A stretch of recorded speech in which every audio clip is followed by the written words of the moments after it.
And voila, secured. Alright, I've got, luckily, some apples already ready to go. If you've noticed, I've not peeled mine because these are not farm apples. These are not come out of the orchard. So these need as much flavour as possible. So we're leaving the skin on. I'm doing this to show you how quick and easy it is to get some juice without paying the costs. And also without all the additives and nastiness that goes into a bottle of bottle of concentrated. Right. The speed setting on this is up to 600 watts. So yes, you can do carrots. I will be doing carrots because I do love carrot juice. And obviously a soft fruit setting, number 1. So obviously apples, they're going on a hard setting. So we're going to chuck some apples in.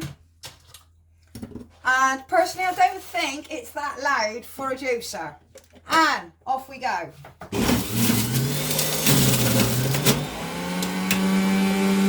don't think personally that's that loud.